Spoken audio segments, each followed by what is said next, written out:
Helping me dig into the big stories from Perth is the PR Council's Christy McSweeney. I'm going to go straight to your patch, Christy, tonight. We're going to kick off with the West Australian front page, which I think encapsulates the mood of the nation right now.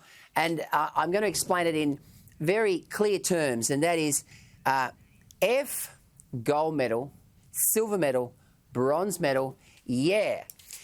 With a exclamation mark. Come on, it would be un-Australian to complain about this. Australian swimming superstar Kaylee McKeown broke the Olympic record on her way to winning gold in the 100 backstroke yesterday, but almost managed to overshadow her own brilliance in a hilarious post-victory media interview. Asked on national TV what message she would like to send to her family, the 20-year-old blurted out, F ...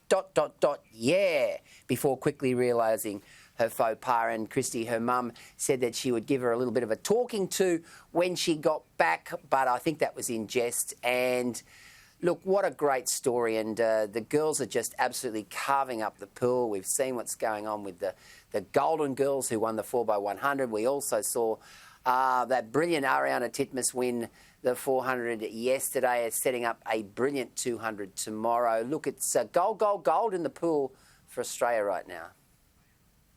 Absolutely, and Australians are setting the social media trend as well. I think we've had Titmus's coach going absolutely viral around the world for that incredible dance he did yesterday, which I saw played, overlaid with I Come From the Land Down Under on a number of channels and a number of US media sites.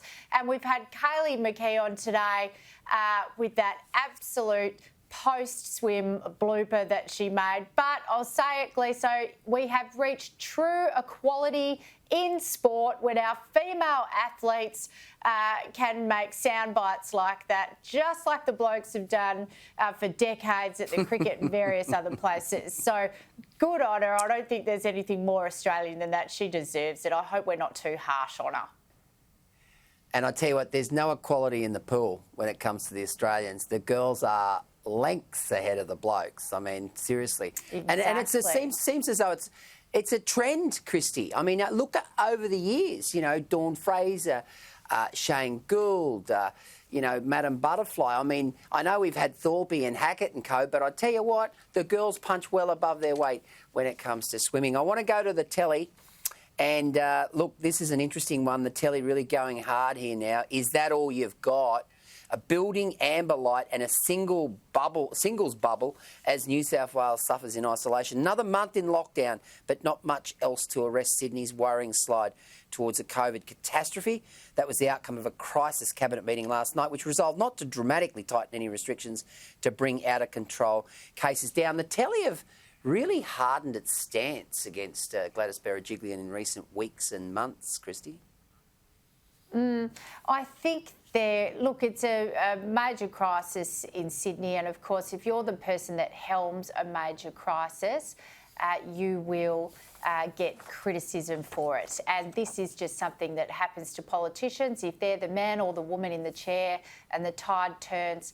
And of course, we see this with Prime Minister Morrison at the moment. And Gladys, who was resoundingly loved by Sydney-siders during the bushfires and during the early stages of the previous strain of COVID. This strain, of course, is far more dangerous. And, of course, we are comparing New South Wales and Victoria, and people are calling for harsher measures in New South Wales. Now, some of those measures that were implemented in Victoria during the previous strain of COVID, which saw Melbourne locked down for 3.5 months, were, by many people's reckoning, possibly too harsh, too early. Things like the curfew, 8 p.m, has never been proven to have made any impact or any difference to reducing COVID.